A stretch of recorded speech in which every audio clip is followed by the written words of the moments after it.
Bonjour et bienvenue à cette séance de soutien à la proposition stratégique pour la bourse de recherche 2023 pour la relance des programmes de vaccination des routines après le COVID-19, mise en place par la Sabin Vaccine Institute et l'OMS. Diapo. Pour rappeler quelques fonctions clés qui sont à votre disposition tout au long de la session d'aujourd'hui, tout d'abord, veuillez utiliser la boîte de discussion, le chat, pour vous présenter et faire part de vos commentaires et expériences. Ensuite, si vous avez une question à poser à nos animateurs de session ou à l'équipe d'assistance de la fellowship, nous vous demandons de bien la partager dans le module QR. Vous pouvez aussi voter positivement pour les questions auxquelles vous aimeriez obtenir une réponse. Enfin, à la fin de la session, nous aurons un peu de temps pour répondre formellement à vos questions qui se retrouvent dans les parties questions et réponses. Un petit rappel. Nous enregistrons la session et vous fournirons des liens vers l'enregistrement et diapositives demain. Cette communication sera envoyée à l'adresse email avec laquelle vous êtes inscrit lors des processus de candidature. Nous téléchargerons également ces reçus sur le groupe d'apprentissage sur la plateforme Boost. Diapo.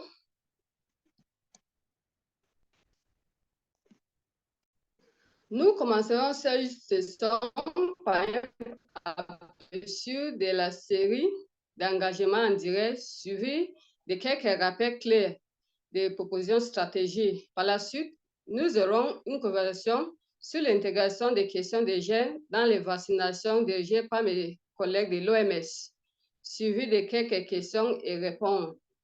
Nous aurons également des partages d'expériences de la communion 2022. Nous terminerons la session par des questions et réponses. Nous terminerons par quelques étapes suivantes. Diapo.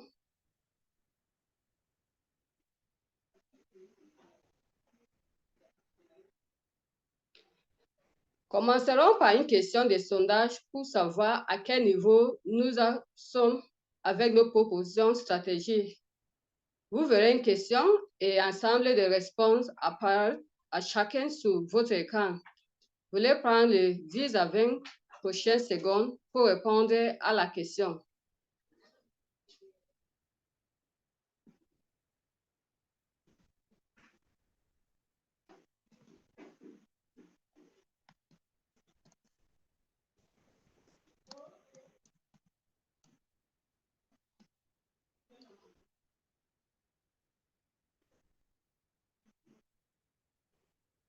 Merci, Lise. On peut avoir les réponses. Oui, super. Merci, Lise. Je vais lire les réponses. Je n'ai pas encore commencé 30%. J'ai commencé à peine à rédiger la proposition 68%. J'ai déjà soumis la proposition 2%. Donc, plusieurs sont déjà commencés à travailler sur les propositions. Diapo.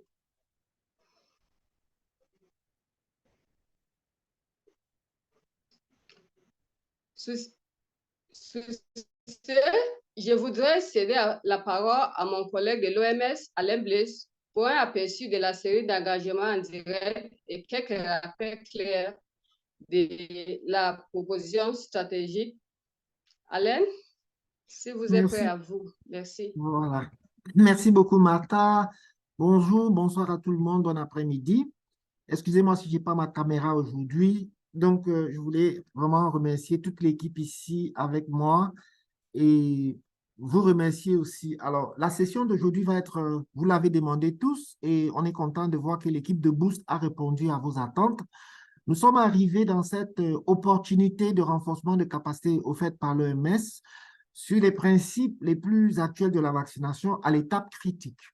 L'étape critique qui est celle où nous allons enfin appliquer tout ce qu'on a appris dans une proposition de projet. Alors, pour rappel, il est important pour nous dans cette salle aujourd'hui de comprendre un peu, resituer un peu le contexte de cette formation. Donc, on avait pour tâche vraiment de travailler pour la relance de la vaccination de routine après la pandémie de Covid. C'est ça notre tâche.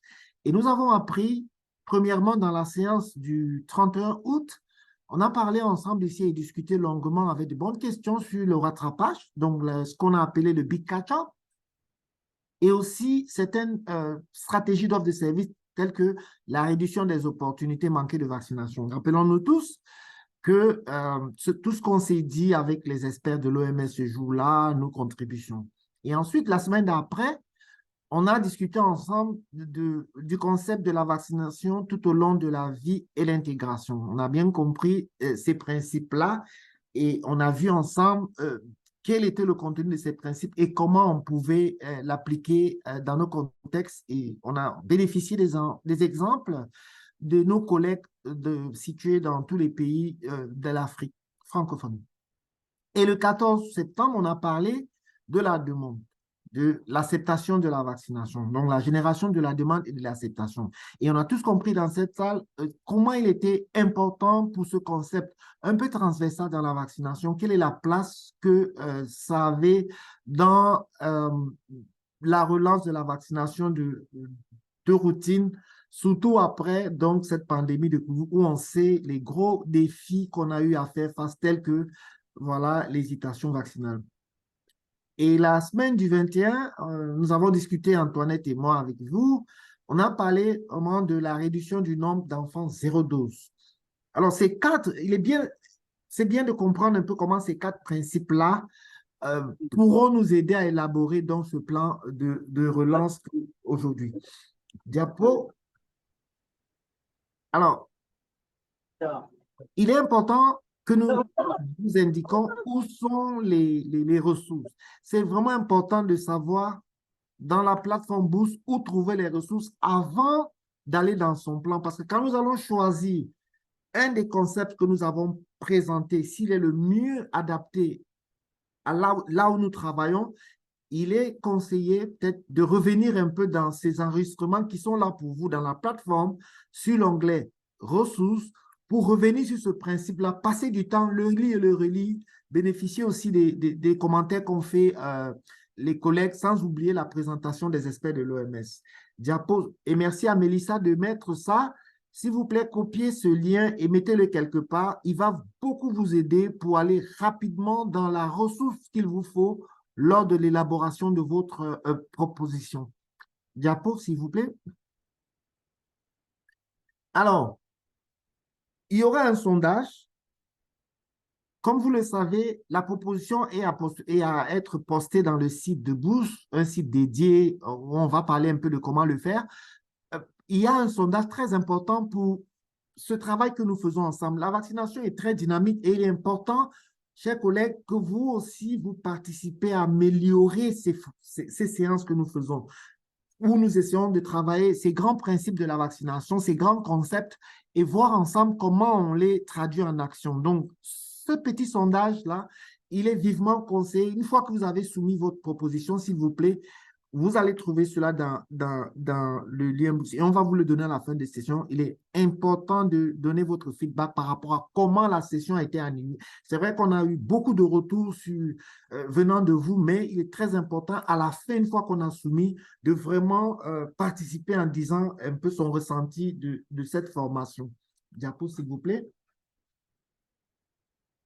Alors, revenons un peu dans la quintessence un peu de notre travail. Il s'agira pour nous, chers collègues, de proposer, comme on dit, de faire cette proposition de projet. Alors, il a été partagé, et c'est dans le site de Boost, les critères d'examen. Il est bien entendu, une fois qu'on a revu les critères de rattrapage, on a revu les concepts de vaccination, génération de la demande, il est important de revenir revoir un peu les critères. Alors, on voit très bien les différentes séquences de ce projet que nous devons faire, élaborer. C'est vraiment d'abord de parler de l'historique et du contexte. Partir donc de cette problématique de dysfonctionnement de la vaccination due à la vaccination COVID, peut-être en Afrique d'abord, pour faire un peu global et se reconcentrer rapidement dans le contexte dans lequel on essaie de contribuer.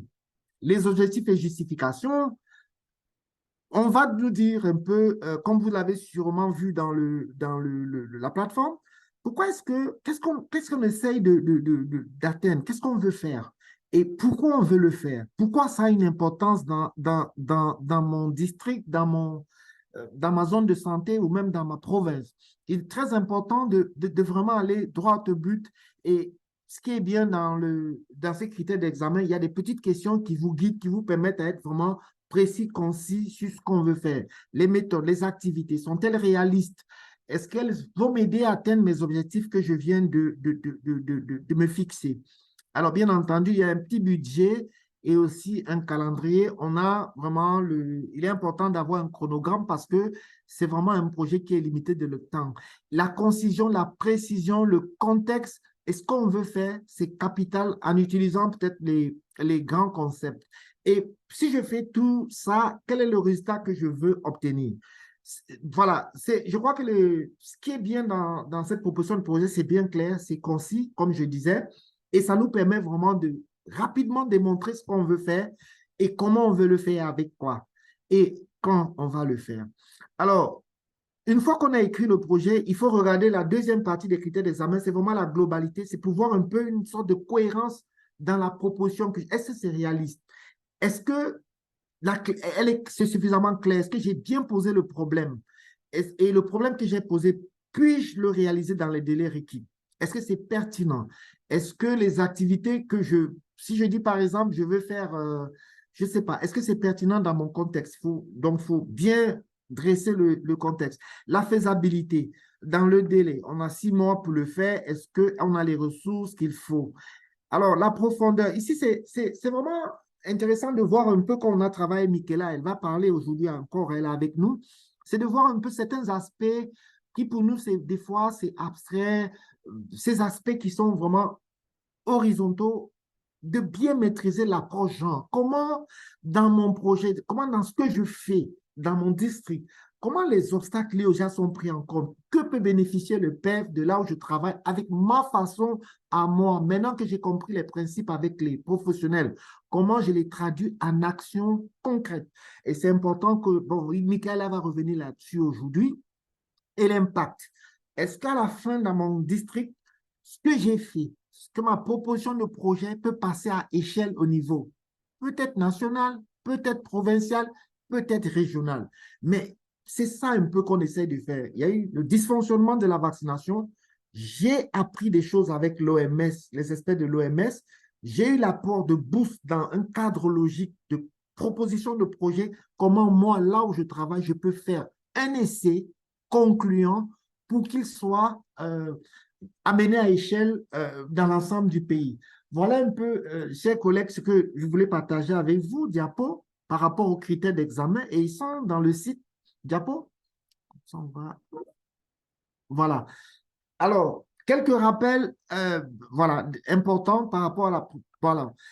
Comment accéder Si vous voulez faire ce projet, il va falloir à un moment donné aller sur le site. Comme je l'ai dit, il y a vraiment de petites questions très, très importantes, très, très, comme on dit, qui guident un peu sur ce que je dois écrire, que doit contenir chaque session de mon plan. C'est bon d'aller le portail. J'ai vu Martha dans les groupes WhatsApp. On sait tous comment il faut aller ouvrir un compte et puis accéder à son compte, à son profil, et à partir du moment-là, répondre aux questions et élaborer en ligne son projet. Alors, il y a la fois aux questions stratégiques, et je vous conseille beaucoup d'y aller parce qu'il y a souvent les collègues qui utilisent vraiment ces fonctions-là, qui posent beaucoup de questions, qui disent leur expérience. C'est bien vraiment de lire ça. Alors, n'oubliez pas que la date limite, c'est vraiment le 9 octobre.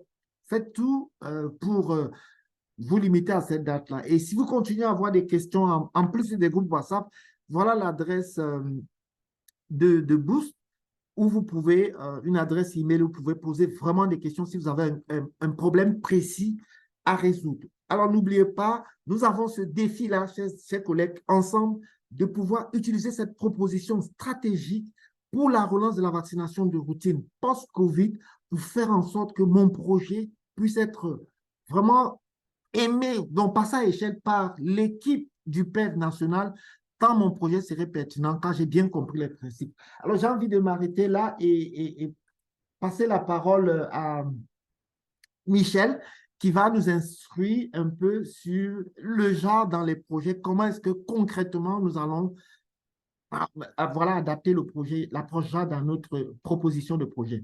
Merci beaucoup, Martha. Je vais m'arrêter ici. Je vous remets la parole ou directement à Michaela. Voilà.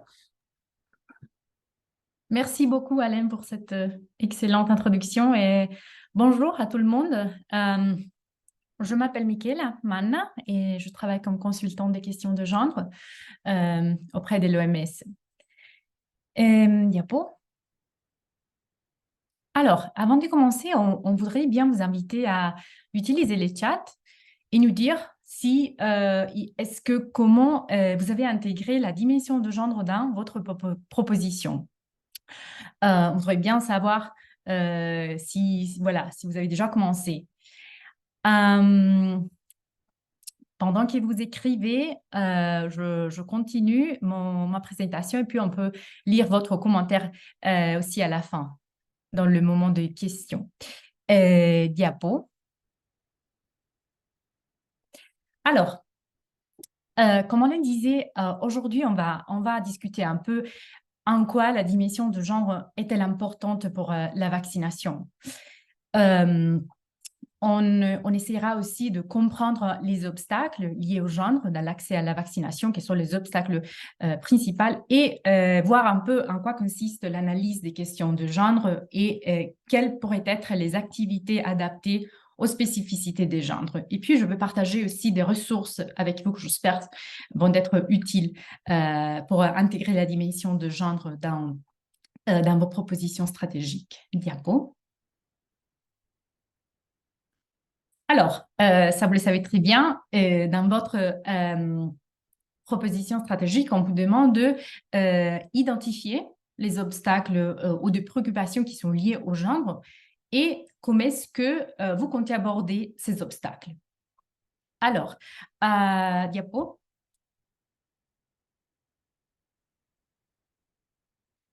Alors, avant de commencer, je voulais juste clarifier deux concepts qui interagissent entre eux, mais sont différents.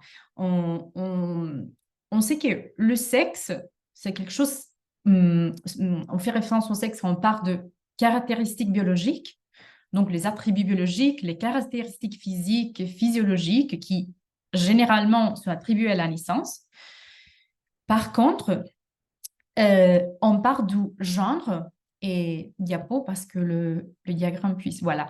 Et on part du genre et quand on part plutôt d'une construction sociale. Donc, on part plutôt de normes, des rôles, des relations qui peuvent varier d'une société à l'autre et qui sont hiérarchiques. Donc, souvent, le genre reflète aussi des relations de pouvoir inégales. Donc, c'est vrai, ces deux termes, le sexe et le genre, interagissent, mais ils sont deux choses différentes. C'est important de se rappeler de ça.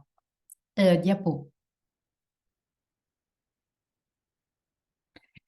Alors, pourquoi on parle de genre? Pourquoi c'est important de se rappeler du genre quand on planifie notre programme de vaccination? Alors, nous, on sait que les études qui ont été réalisées dans les mondes n'ont pas mis à jour des différences majeures entre la couverture vaccinale des garçons et des filles. Ça, c'est vrai.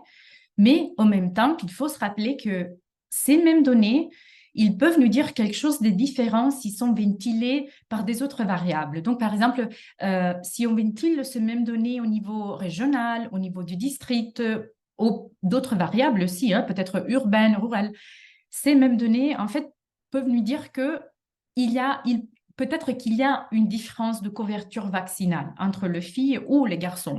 Les deux choses peuvent arriver. Donc, il faut se rappeler qu'il existe une association importante entre la vaccination des enfants et les inégalités des genres. Diapo. Au même temps, il faut se rappeler aussi, ça c'est très important, qu'il n'est pas seulement une question de différence des couvertures entre les filles et les garçons. Donc ça peut être un problème, mais il faut se rappeler que intégrer la question de genre, c'est vraiment reconnaître, répondre aux obstacles qui sont liés à l'équité et au genre dans l'accès à l'adoption des vaccins. Et ça, c'est surtout vrai ça arrive surtout par exemple, dans les communautés oubliées ou les communautés où il y a les enfants zéro dose. Donc, toutes ces inégalités des genres peuvent faire que avoir l'accès et adopter les vaccins soit plus difficile. Et alors, il s'agit vraiment d'avoir une couverture vaccinale plus élevée pour tout le monde. Ça, c'est très important. Diapo. Alors, comment exactement la dimension de genre est importante? Pourquoi hein, et comment? Alors, les obstacles liés au genre dans l'accès à la vaccination, nous, on parle des obstacles liés au genre. Ce sont des obstacles qui sont présents à plusieurs niveaux. Donc, ce n'est pas seulement l'individu, mais c'est aussi le ménage, la communauté et aussi tous les systèmes de santé et qui interagissent entre eux. Et donc, il y a des rapports de pouvoir qui sous-tendent ces problématiques de genre et qui causent et qui entraînent des différences en termes de perspective, des limites, des difficultés, vous voyez, des besoins et des vulnérabilités. Et ça, c'est surtout vrai pour les femmes et les filles. C'est important aussi de se rappeler que genre, ça veut dire pas, c'est pas synonyme de fille, des femmes. Genre, ça veut dire aussi homme. Comme je viens de dire, c'est une question qui regarde, enfin, c'est pour tout le monde. Mais c'est vrai aussi que notre société, le système, c'est vrai aussi que les filles, et les femmes et les filles sont touchées particulièrement par cette inégalité. Et les obstacles de genre, on peut les catégoriser par rapport à l'offre de la fourniture de services et aussi la demande. Ça, c'est un peu pour nous aider voilà, à avoir une catégorisation. Et on va voir ça un peu plus dans les détails et diapos.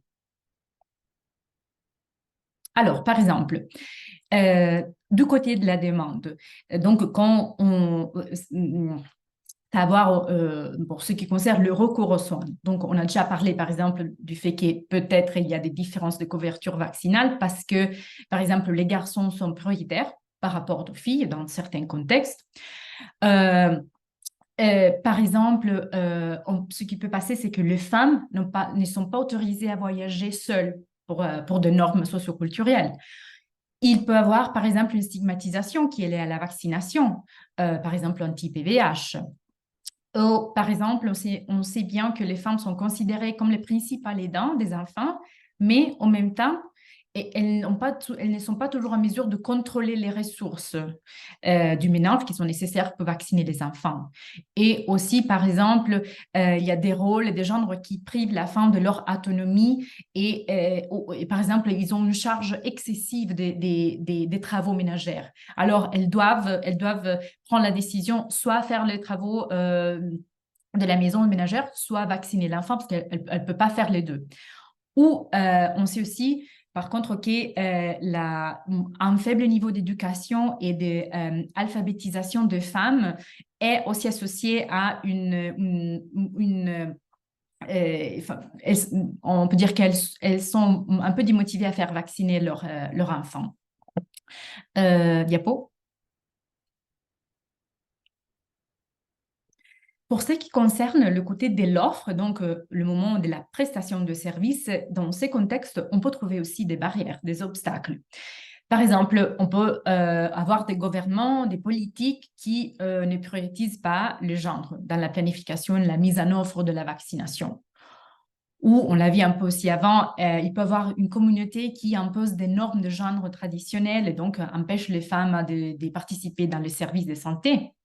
On peut avoir aussi l'établissement de santé privilège, par exemple, la présence des femmes. Donc, les pères, ils sont pas encouragés à aller chez les centres de santé. Ou, par exemple, il y a des contextes où seulement les vaccinatrices peuvent entrer dans les foyers. Ça, on le voit beaucoup avec la campagne de polio.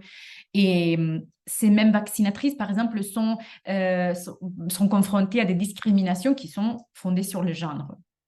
ou il peut avoir une mauvaise qualité de service qui peut, par exemple, dans les services de santé, qui peut décourager les femmes. Donc, vous voyez, ça c'est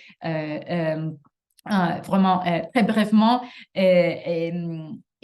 tout, enfin, c'est pas tout, mais on peut dire la plupart des obstacles qu'on peut rencontrer et comment le genre peut avoir une influence sur les programmes de vaccination. Diapo. Donc, une fois qu'on on sait qu'il y a des obstacles de genre, qu'est-ce qu'il faut faire? Alors, l'analyse de genre, c'est toujours le point de départ parce qu'on doit entendre qu'est-ce qui se passe dans ces contextes, dans cette communauté, dans cette zone. Donc, on doit recueillir les données, ventilées par sexe, par genre. On doit analyser les données et on doit aussi avoir la perspective de genre de femmes, des hommes, de filles et de garçons. Toutes ces informations nous permettent de intégrer toutes ces informations dans notre programme et savoir qu'est-ce qu'il faut faire pour être sûr qu'on peut rejoindre tout le monde. Important de s'appeler que l'analyse des genres, ça peut arriver, on peut la faire dans différents niveaux. Donc, il ne s'agit pas seulement d'une analyse effectuée derrière un bureau. Enfin, il peut être une analyse effectuée derrière un bureau avec des données qu'on a déjà, mais on peut faire aussi une recherche, une analyse plus approfondie. Suivant, diapo. Alors, je n'ai pas le temps de lire ça, mais on va partager avec vous toutes ces ressources. Donc, ne vous inquiétez pas. Là, on n'a pas le temps de le lire dans le détail. Mais ça, c'est un exemple des questions qu'on peut faire pour une analyse des genres. Donc, les questions qu'on peut poser pour comprendre un peu mieux la situation dans notre communauté. Diapo. Là aussi, c'est une liste de potentielles ressources où vous pouvez trouver des données utiles pour votre analyse des genres. Diapo. Voilà, finalement, je voulais juste vraiment vous montrer cette échelle parce que cette échelle, il vous montre, on peut dire, la catégorisation des interventions de vaccination sensibles au genre. Donc, vous voyez, par exemple, à la gauche, on a des activités renforçant les inégalités de genre. Et vous avez un exemple. Donc, c'est une activité qui perpétue les inégalités, renforce les stéréotypes et privilège les hommes par rapport aux femmes. De l'autre côté, on a une activité faisant évoluer les rapports de genre. Et donc, qui lutte vraiment contre le cause de l'inégalité et transforme les rôles, les normes et les rapports de genre. Alors, c'est sûr qu'on ne peut pas tout le temps mettre en œuvre un programme qui fait évoluer les rapports de genre. Ce n'est pas toujours possible, ça c'est sûr. Mais c'est vrai que c'est important que les interventions de vaccination soient au minimum adaptées aux spécificités des genres. Ça, c'est très important de se rappeler de ça. Et diapo. Dans cette dernière diapo, je voulais juste vous montrer quelques exemples. Par exemple, des exemples des interventions qui tiennent compte de la dimension de genre. Donc, par rapport à l'obstacle qu'on a rencontré. Donc, par exemple, si les femmes ont un contrôle limité sur leur mobilité, le temps et les ressources financières, qu'est-ce qu'on peut faire? Par exemple, on peut apporter les vaccins dans les lieux et l'événement qu'elles fréquentent. Donc, c'est plus facile pour eux. On peut envisager des heures de vaccination plus longues, non? Donc, c'est plus facile. Si, par exemple, on sait qu'il y a des dynamiques des genres dans la prise de décision, donc peut-être ce n'est pas la femme qui décide, on ne sait pas trop, et on sait que c'est les hommes qui ont plus de pouvoir, alors on peut engager et informer les hommes, le père, en tant qu'agent du changement. Voilà, pour promouvoir aussi l'engagement de la prise en charge des enfants. Donc, voilà, vous voyez ici, il y a des exemples. Ça ne peut pas dire que c'est ce que vous devez faire, mais c'est pour vous donner des outils et des exemples utiles pour voir qu'est-ce pourrait être un exemple des interventions tenant compte de la dimension de genre. Et voilà, je ne veux pas dépasser les temps, donc je voulais juste vous dire que dans les prochaines diapositives, il y a des ressources pour vous. C'est pas toutes des ressources diapo. Elles sont pas toutes traduites en français, mais il y a des ressources qui sont traduites en français. La majorité de cette présentation a été prise d'un ressource qui est traduit en français, donc intégrer la dimension de genre à l'horizon de la vaccination 2030, qui a été fait par l'OMS. Ça, là, vous les trouvez et on vous donne les liens. Et sur ces documents, on a organisé une série de webinaires. Et là, vous avez aussi une traduction en français de webinaire. Donc, ça peut être aussi très utile pour intégrer la dimension des genres. Et il y aura aussi des vidéos faites pour, je pense, Gavi, et qui sont aussi traduits en français. Donc, il y a des outils que j'espère peuvent être utiles pour intégrer la dimension de genre. Voilà. Alain, je te redonne la parole.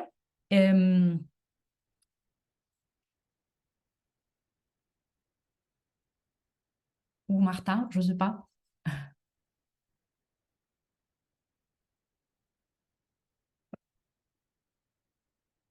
Oui, merci beaucoup, Michaela. Je ne sais pas si Martha a des soucis avec sa connexion, mais je Maintenant, crois oui.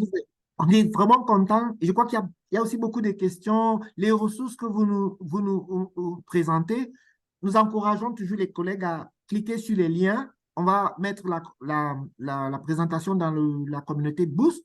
Cliquez sur le lien vraiment, allons droit au but au moment d'écrire le proposal.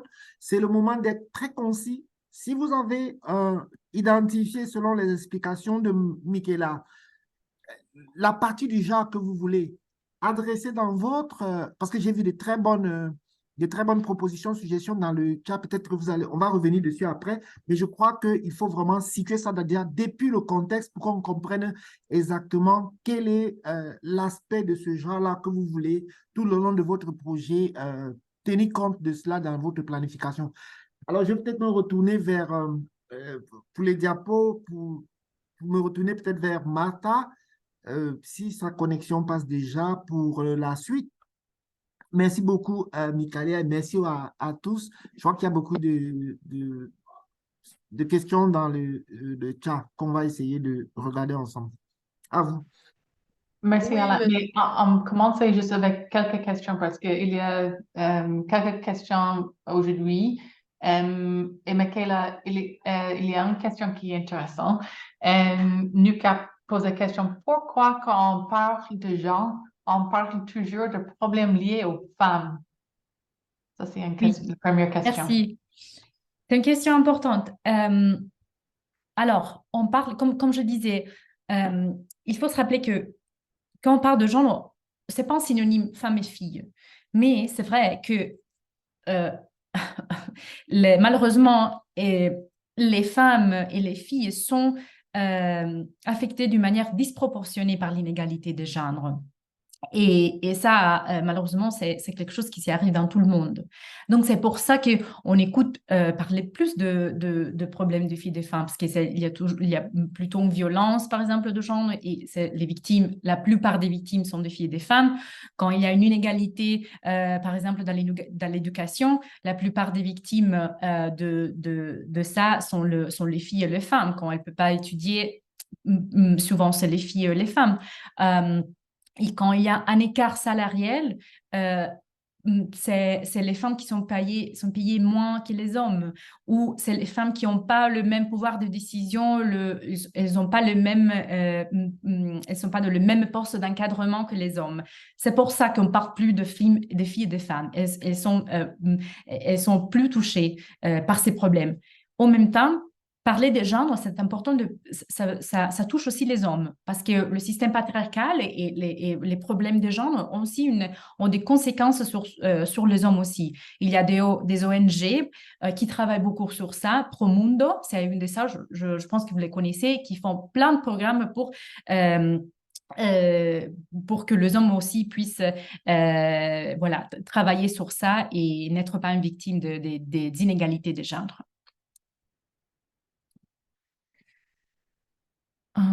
Merci beaucoup. Et aussi, il y a une autre question. Quel est l'aspect genre intégré dans le plan? Emmanuel pose cette question. Oui, Quel est l'aspect de genre qui est intégré dans le plan? Alors, ça dépend un peu de votre plan.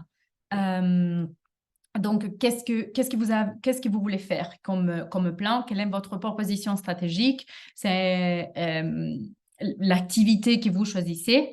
Et donc, je sais pas exactement, mais selon cette activité, vous pouvez voir quel pourrait être l'obstacle de genre. Est-ce qu'il y a des obstacles par exemple, du côté de la communication? Est-ce que je suis en train de faire une campagne de sensibilisation et de communication qui prend en compte tous les obstacles de genre? Est-ce que je fais des messages que les femmes peuvent lire? Est-ce que je fais des messages que les hommes peuvent lire? Ça, c'est un exemple. Ou, je ne sais pas, il y a une campagne porte-à-porte, mais est-ce que j'ai en tête, est-ce que ça va être fait par des vaccinatrices ou des vaccinateurs? Est-ce que les vaccinateurs peuvent entrer dans les maisons? Voilà, ça, bien que, comme je disais, ça dépend de l'activité. Mais il faut se demander, cette activité que j'ai pensée, quelles pourraient être les implications et les obstacles liés au genre que je peux rencontrer? Et à travers tous les exemples, tous les ressources qu'on a partagées avec vous, je suis sûre que ça va vous aider. Maintenant, peut-être que c'est quelque chose un peu qui n'est pas très clair, mais je suis sûre que toutes ces ressources peuvent vous aider aussi à répondre à cette question. Merci, Michaela. Avec les ressources, il y a une question d'Alpha Barry qui pose la question. La plupart des ressources que vous donnez sont apparemment en anglais. Y a-t-il disponible en français? Oui, alors c'est vrai, malheureusement, la plupart, c'est en anglais, mais il y a des ressources en français. Comme je disais, alors, l'éradication de la poliomyélite, l'initiative de l'éradication de la poliomyélite a traduit son document en français. Ça, c'est déjà très utile. La stratégie de genre est traduite en français. Je pense les vidéos aussi. Il y a des vidéos très utiles. Les vidéos que j'ai partagées aussi dans les ressources qui ont été faites par Gavi sont aussi en français. Il y a aussi les webinaires qu'on a organisés en mai. Il y avait une traduction simultanée en français. Donc, c'est vrai que les diapositives, elle n'était pas traduite. Il faut travailler sur ça, mais la traduction, c'était en français. Donc, c'est 5 webinaires.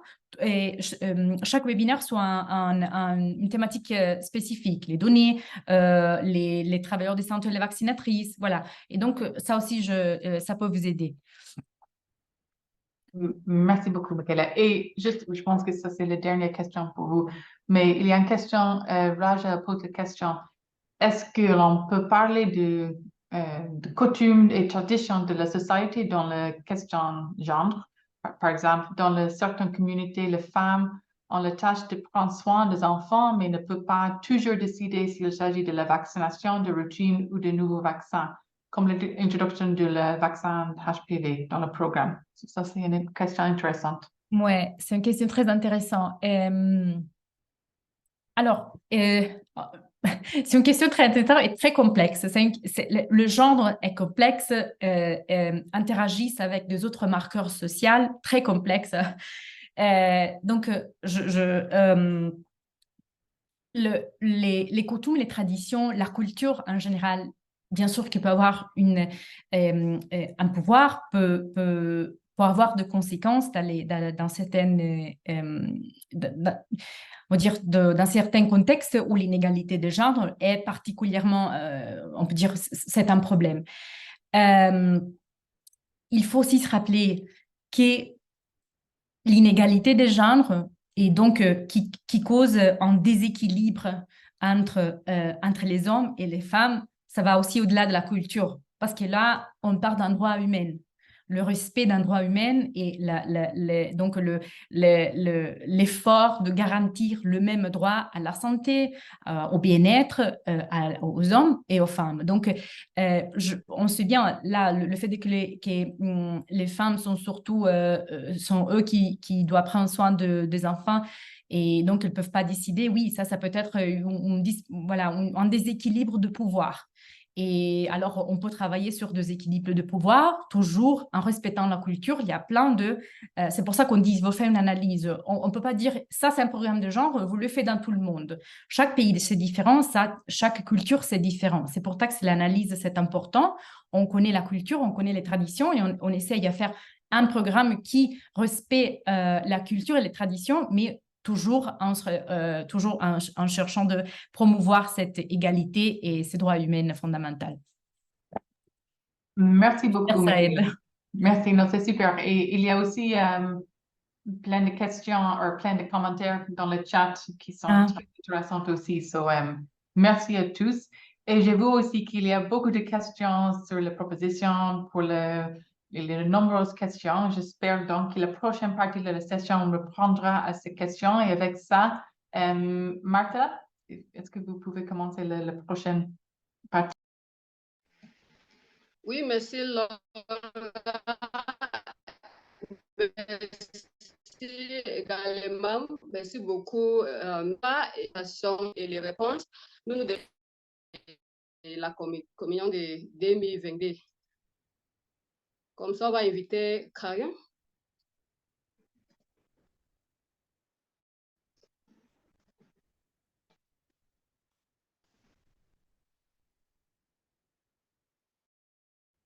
Oui, diapo.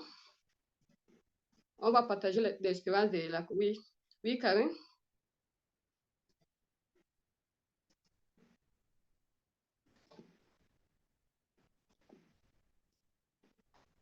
J'entreviens. Oui, Karin. Bon, bonjour à tout le monde. Je m'appelle Karen Wilkins. Je travaille dans la vaccination à l'échelle internationale depuis environ 1980. J'ai travaillé avec le CDC aux États-Unis et l'OMS, l'UNICEF, etc. Je suis actuellement conseiller consultant indépendant basé aux États-Unis.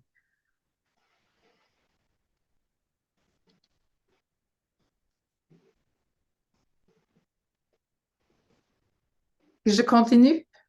Oui, Karen. OK. Oui, continue alors. OK. Excusez-moi, Marthe. Parfois, il y a des parasites dans votre connexion. Alors, je parle déjà de comment on a regardé les propositions. C'est ça? Oui, on commence avec le menti. Tu poses les questions, le menti. OK. Et après, oui. Bon, ça va. Je pose une question à Marthe. Le menti, elle avait un projet dans la cohorte 2022. Je demande à Marthe de nous parler un peu de comment elle a identifié son projet, comment elle a élaboré sa proposition et comment elle a travaillé en équipe pour la mise en œuvre de son projet. Marthe, à vous. D'accord, merci Karen. En élaborant ma proposition, j'ai dû prendre en compte la réalité de mon contexte local. Ma proposition visant à rétablir la confiance dans un contexte fragile ou en raison d'un conflit sociopolitique en cours associé au mythe qui entoura la COVID-19 et les vaccins contre la COVID-19. Nous avons manqué de nombreux d'enfants et communautés manquantes qui nous devons rattraper. J'ai donc dû réfléchir à des moyens plus innovants pour pouvoir rattraper ces enfants. Et pendant le processus de révision, mon mentor a pris tout son temps pour m'élaborer la proposition en mettant en évidence certains détails qui reculent dans les méthodes pour une meilleure mise en œuvre et des meilleurs résultats. Oui, Karen.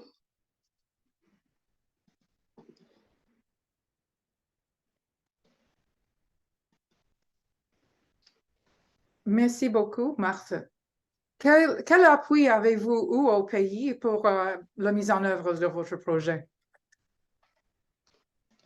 Le pays, c'était au Cameroun dans 2 districts de santé et 6 aires de santé. L'appui que Donc, vous il y avait avez eu beaucoup de nombre des enfants l'équipe. manquants. Pardon, excusez-moi. Oh, l'appui. Donc, OK, c'est pour réviser aussi les données pour avoir pour faire le choix de quelle aire de santé et de district pour travailler. Et la supervision aussi vient des niveaux nationaux. OK, merci beaucoup. Alors, je vais parler un tout petit peu dans le... J'étais mentor, non, ce n'est pas le bon français. Bon, j'étais parmi l'équipe qui a évalué les propositions et décidé lesquelles on va financer et lesquelles on va continuer à appuyer pendant la mise en œuvre. Alors, je vais parler un peu de comment on a évalué les propositions, qu'est-ce qu'on a cherché dans les descriptions et pour décider si c'était un bon projet ou bien s'il fallait l'améliorer. Alors, je vais commencer par dire que pour moi, la chose la plus importante dans un projet, c'était que la personne a bien choisi. Il a choisi quelque chose qui lui est très important, avec un problème avec lequel il était très familier et quelque chose qui peut-être, il était même impassionné pour mettre la mise en œuvre. Ça se voit. Quand quelqu'un connaît le problème, ça se voit dans la description et la partie contexte. Si quelqu'un choisit un projet dans lequel il n'a jamais travaillé, ça se voit aussi dans la description, qu'il n'est pas familier avec ce problème. C'est aussi parce que vous avez seulement 6 mois pour la mise en œuvre de ce projet et les ressources seront très limitées. Alors, ça doit être quelque chose que vous connaissez déjà. Je sais que c'est un problème. Maintenant, je vais utiliser cette occasion avec l'appui de Boost pour mieux comprendre le problème général, pour mieux le définir et bien pour la mise en œuvre d'une solution à ce problème. Et votre rôle au pays aussi, il faut que le projet que vous choisissez soit apte pour votre rôle. Un exemple, si vous êtes au niveau national, vous pensez que le problème le plus important pour vous, c'est que pendant la COVID, on a fermé, on a clôturé tous les services de vaccination, on n'a pas fait les campagnes. Alors, beaucoup d'enfants qui étaient éligibles pour la vaccination en 2020 n'ont pas reçu. Maintenant, ces enfants, ils ont peut-être 3 ou 4 ans. Qu'est-ce que moi, au niveau national, je peux faire pour ce problème? Un exemple, ça peut être que la politique dans votre pays est qu'on peut vacciner les enfants seulement jusqu'à l'âge de 2 ans. Votre projet peut être quelque chose. Je vais essayer de faire changer la politique nationale pour permettre les enfants d'être rattrapés même jusqu'à l'âge scolaire. Alors, vos méthodes vont être, par exemple, de parler avec les différents décideurs, voir que sont leurs préoccupations à ce propos et comment on peut les adresser. Alors, c'est quelque chose que vous connaissez déjà. Votre projet, vos méthodes sont l'enquête des décideurs et puis peut-être des ateliers pour changer la politique nationale. Si vous êtes au niveau district, vous avez le même problème. Que le service a été clôturé, les enfants ont déjà 3 ou 4 ans. Votre approche, ça va être différent parce que vous êtes au niveau district. C'est à vous de décider comment ça peut se faire. Alors, choisissez un problème qui est pertinent à votre milieu, à votre rôle. Parlez un peu aussi du support, de l'appui que vous avez au niveau local. Un projet ne peut pas être fait en isolement par une personne. Il faut que les superviseurs, par exemple, vous appuient, vous donnent le temps et peut-être les ressources pour la mise en œuvre. Si vous avez une équipe, il y avait un projet au Ghana où le participant était directeur adjoint au niveau d'un district. Il a recruté toute l'équipe du district pour faire le projet. Alors, ils ont fait ça en équipe. Et c'était un projet qui était très intéressant parce que c'était un problème réel dans leur district. L'approche était intéressante parce que c'était un problème c'était la responsabilité du district d'adresser ce problème. Excusez-moi un peu que le français ne va pas très bien aujourd'hui. Ne vous en faites pas trop pour les problèmes d'orthographe, les problèmes de dactylographie, même ce n'est pas par là qu'on va accepter ou ne pas accepter une proposition. Si on peut comprendre la proposition, votre écriture, ça va. C'est le contenu qui est important. Et aussi, parfois, les méthodes, si vous voulez faire quelque chose de très compliqué, mais vous n'êtes pas très sûr, par exemple, est-ce que les méthodes statistiques, vous n'êtes pas très sûr de comment le faire, ça va, ce n'est pas un problème. Les mentors, les gens qui vont vous appuyer au niveau de Boost, ils peuvent ou bien répondre aux questions sur la méthode, ou bien ils peuvent chercher d'autres ressources pour vous. Pour vous, ce qui est très important, c'est que vous connaissez votre milieu, qu'est-ce qui peut aller et qu'est-ce qui peut ne pas aller. Avec ça, je vais finir et peut-être on peut aller aux questions-réponses. Merci beaucoup, Karen. Et je veux dire qu'il y a quelques questions sur la proposition dans le Q&A. Et il y a une question qui veut savoir, la proposition doit obligatoirement comporter toutes les 4 sessions des enseignements. Et Martha, est-ce que vous pouvez expliquer un peu comment vous avez choisi le topic pour votre proposition, expliquer un peu plus que ce n'est pas nécessaire de choisir toutes les 4 sessions de topic pour cette plan.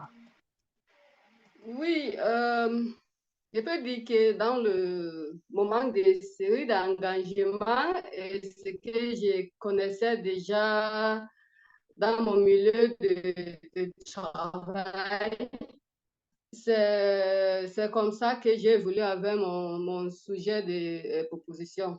Donc,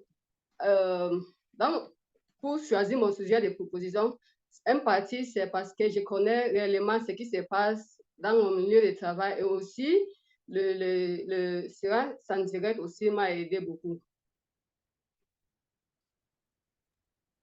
Merci beaucoup. Et Karen, vous avez donné le bon conseil le mardi dernier sur ce sujet, mais Seydou pose la question, on parle d'activités dans la section objectif et activités stratégiques dans la section méthode, pour en avoir une clarification.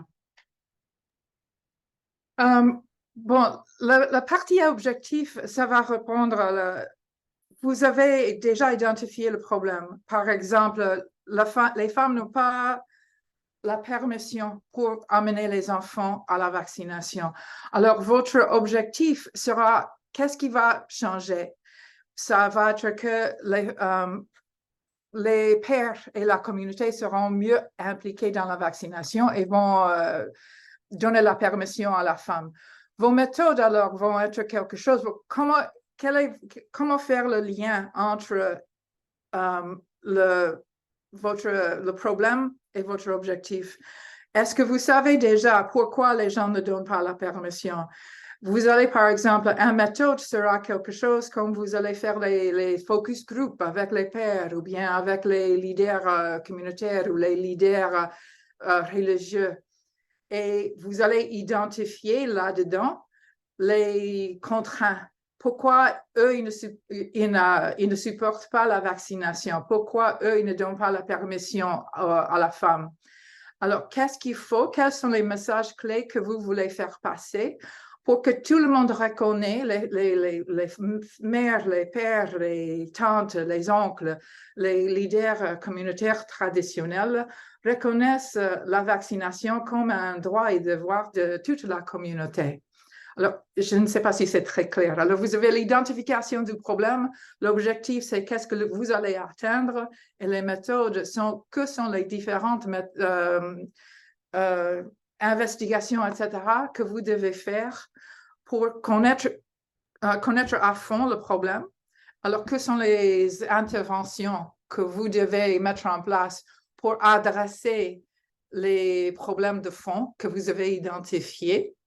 Et puis, vous avez la mise en œuvre. Et tout ça, je vous rappelle, en 6 mois.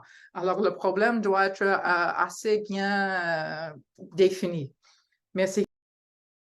Merci, Karen. Oui, exact. Le problème, c'est nécessaire d'être très bien identifié.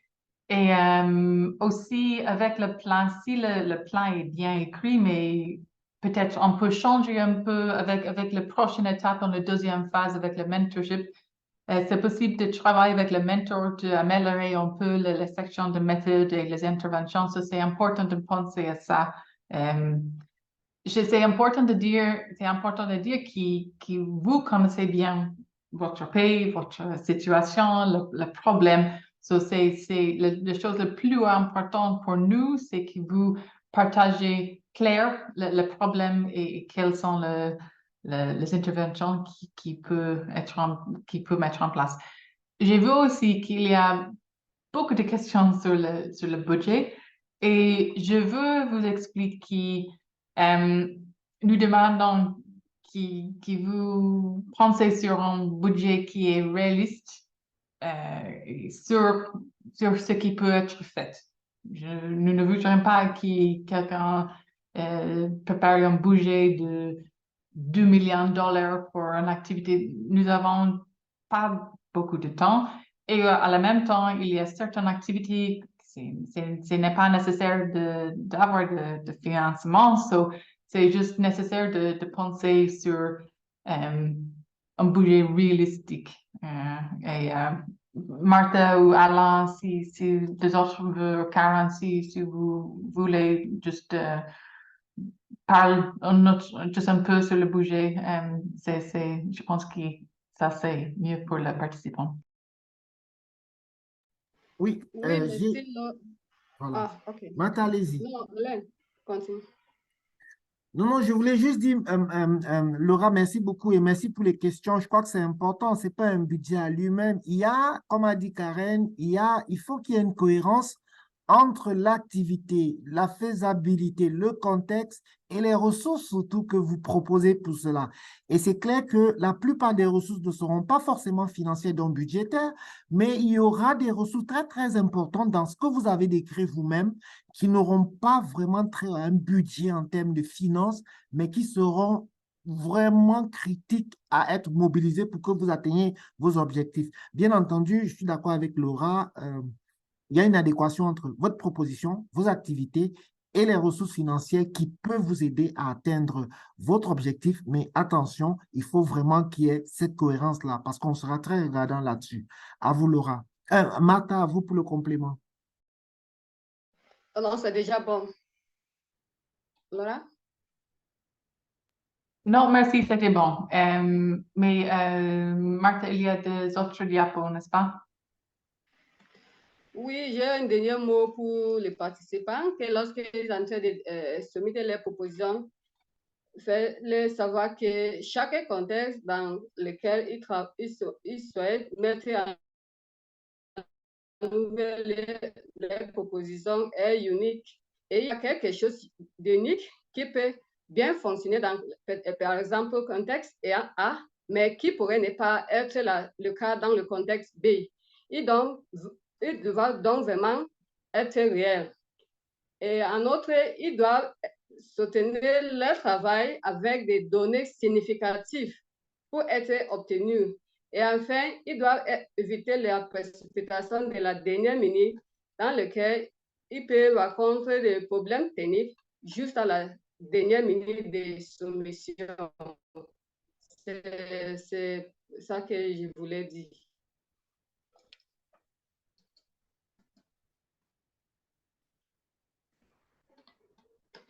Et on va passer directement pour quelques rappels. La date limite encore de soumission des propositions stratégiques est le 9 octobre 2023.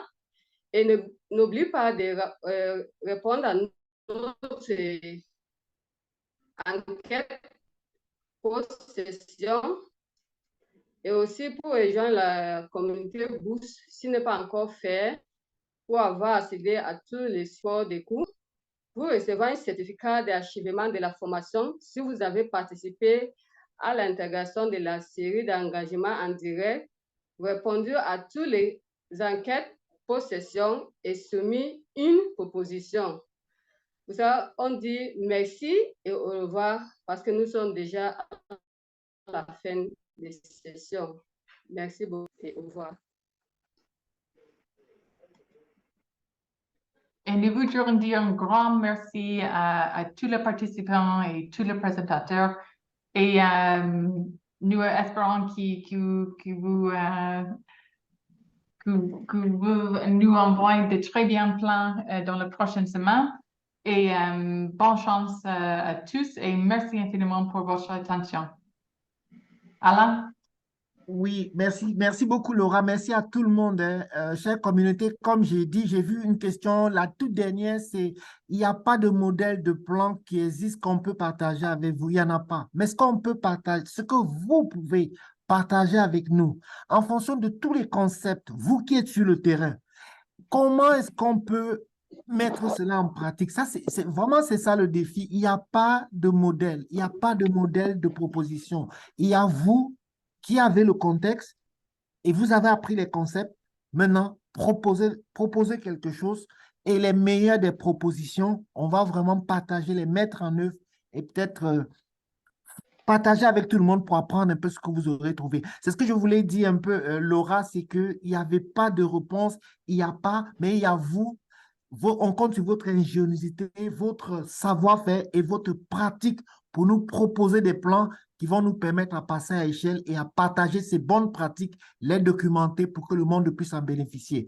Merci beaucoup à vous pour m'avoir permis de participer à cela et on compte beaucoup sur vous. Merci Laura, Gilmil et vraiment toute l'équipe de Boost. Merci. Au revoir.